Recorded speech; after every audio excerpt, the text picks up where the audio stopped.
And I'm going to talk. I want to thank everybody for being in this workshop.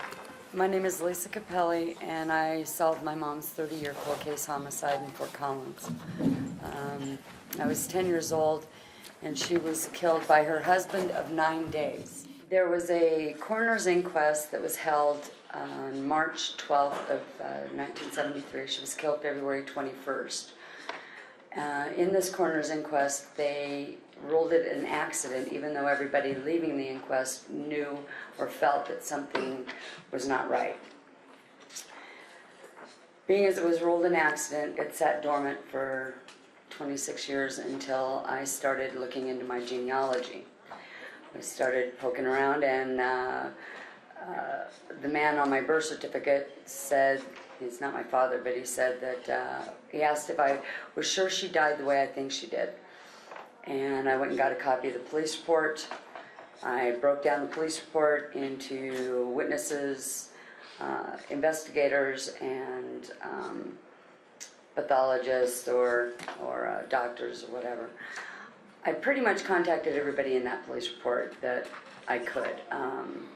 I tracked the gun, I tracked all sorts of things, and through my investigation, and it was my investigation, I discovered a lot of things that were missing.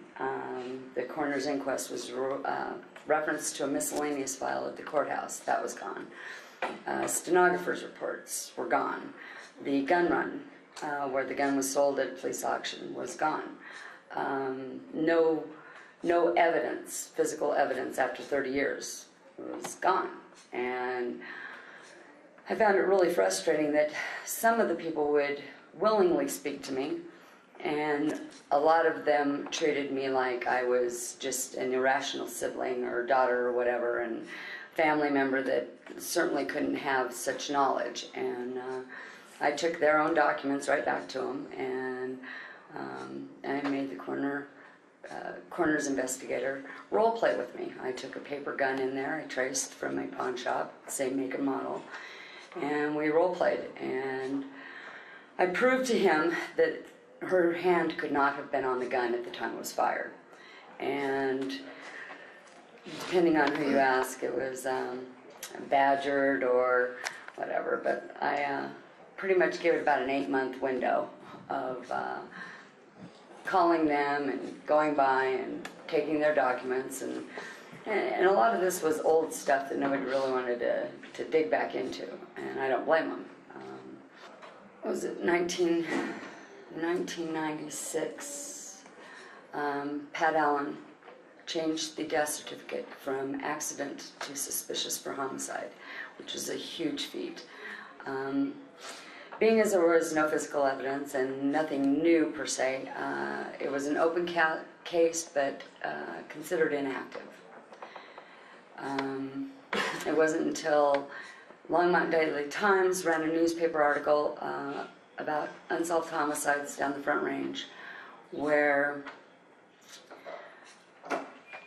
3 paragraphs was inaccurate, and I asked them for a retraction. And again, it took 8 months to get my retraction, but she wanted to interview my mom's former husband, and in this interview, he admitted her hand was not on the gun at the time it was fired, and that she didn't shoot herself, which gave us 2 new witnesses and an admission of guilt, which was a huge feat.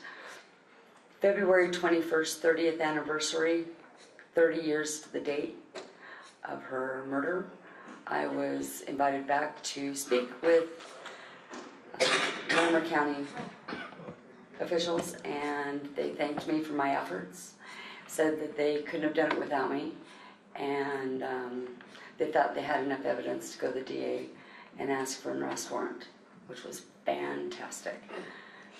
March 5th, 2003, they arrested him. They didn't think with no physical evidence that they could get a conviction, and a plea bargain was offered to him of manslaughter instead of second-degree murder. Manslaughter is not a violent crime in the state of Colorado. It's no difference between knowingly and recklessly. And I have worked with Joe Canada as well in getting House Bill 1189 passed. Lynn's Law requiring violent offenders to serve 75% of their sentence before being eligible for parole, and eliminating good time credit for second-time violent offenders. This didn't have anything to do with our case.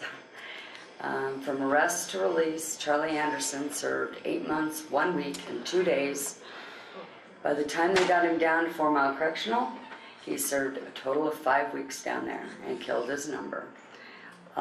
He was released the same year. He was originally offered the plea bargain on what would have been my mother's birthday, August 14th. He took that plea bargain on August 15th, my son's birthday, and he was released on my sister's birthday, February 21st, 2003. Double jeopardy eliminates any kind of prosecution, so my case is what it is. I do speak out wherever I can. I do have a cold case files that airs, but I'm working on trying to get legislators to recognize that manslaughter does need to be changed, that there's certainly 1,300 unsolved homicides in the state of Colorado, and if they could sit up and say they died a violent death, they would. Hi, my name is Stephanie.